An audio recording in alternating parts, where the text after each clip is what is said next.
Top Gun Maverick is the long-awaited sequel to the 1986 classic Top Gun, which is one of my personal favorite films from Tom Cruise. I've seen that movie so many times, and it really just gets better every single time you watch it. But I've seen the trailer for this film about 1,000,000 times just because it played in front of, I think, almost every single movie I've seen in the theater since 2020, and I've been waiting for this film probably since like 2019 or whenever it was first announced, and I am so happy to say I absolutely loved it. After more than 30 years of service as one of the Navy's top aviators, Pete Maverick Mitchell is where he belongs, pushing the envelope as a courageous test pilot and dodging the advancement in rank that would ground him. Now that's just IMDb's description of this film. This film is a lot deeper than you would expect. The original film is amazing. I really love it, and you could say it's a product of its time in a way. There's things about it that have aged really well, but also things that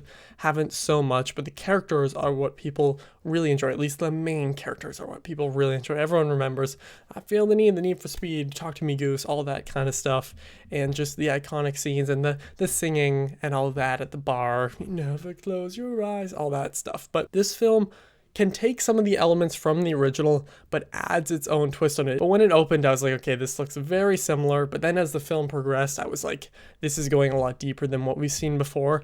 I don't know if this is a unpopular opinion or not. This is just after one watch of this film compared to that one, which I've seen probably 4 or 5 times, I'd say 4 or 5, 6, something like that. But I actually think this is a better film for many reasons, and I might make some posts about that in the future when I rewatch this film.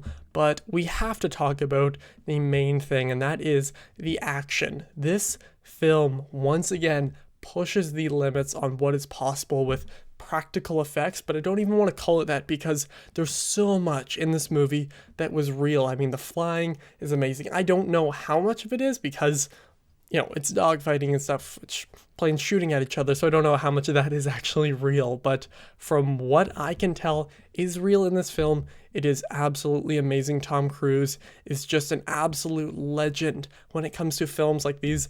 I'm really excited to see the new Mission Impossible. I've loved almost all of them except number 2 up to this point, and I mean, seeing that new trailer in the theater was pretty awesome as well. But the stuff they do in this movie when it comes to the action sequences and the choreography of all that in planes is insane, and you have to see this on just the loudest sound system possible and screen. There's a little kind of message from Tom Cruise that played before the movie. I don't know if it was because Thursday when I saw this, but still, it is just mind-blowing that this is now possible, because if you look at the original, a lot of the plane sequences are plane, those kind of sequences, the dogfighting and stuff, is outer shots and then extreme close-ups like this of their face.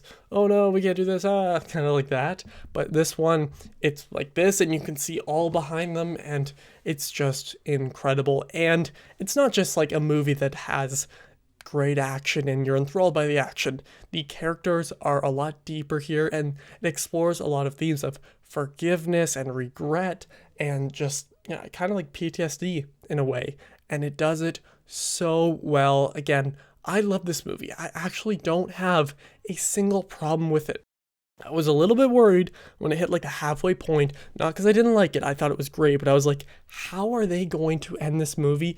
And they do it in a way that is so much better than anything I could have thought of. Sure, you could say, oh, I knew this was going to happen. Oh, this little tire was going to come. Like something like that, you could say. But there's so many moments here where I had no idea what was going to happen. I was actually clenching down my jaw like this. Like if I'm sitting normally like this versus like that, and it kind of like puts that pressure in your ears. And then after this very long sequence towards the end, I like yawned just because I don't know why, but whatever. And my ears like cleared up because I was going like this for so long, and it puts that pressure in your whatever. I mean, I actually felt like I was there with them, and because I saw it on like this, I don't know, like super sound kind of thing. I don't really know what to call it. It wasn't IMAX, but it was pretty close to it when it comes to sound. At least, and the screen was quite big as well. But there was one time where a plane turned, like it did like a 180, and it actually, my feet were on the floor and I felt the sound go like this around. It was incredible. I really felt like I was there. There's so much I want to say about this film, but I'm not going to go into spoilers here.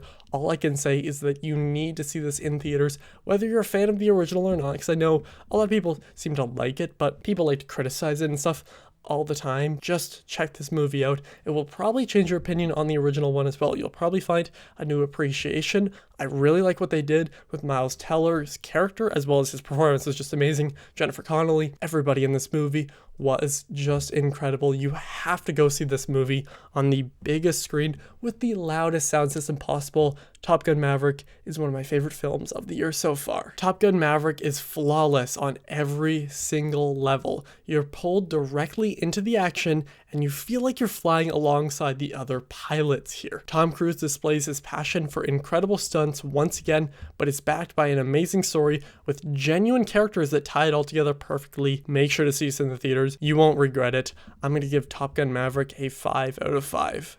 I never expected those words to come out of my mouth. Not that I was skeptical of this film. I do really trust Tom Cruise with what he's doing with sequels. I mean, look at where we've gone with the Mission Impossible films, for example. That's just a prime example. But this film is truly amazing. After a few more rewatches, I will be able to decide whether I like this one or the original more. But for right now, I never thought I'd say this. I actually think I prefer Top Gun Maverick, but let me know what you thought of this film down below. What did you see in, like, what type of theater and stuff like that? How was your experience? I actually had a really funny one where right before the movie started, somebody from the back went, "Great balls of fire," and was kind of just doing stuff like that before the movie started, but they didn't show you the movie, so that was nice. But thank you all for watching. I will see you guys next time. Over and out.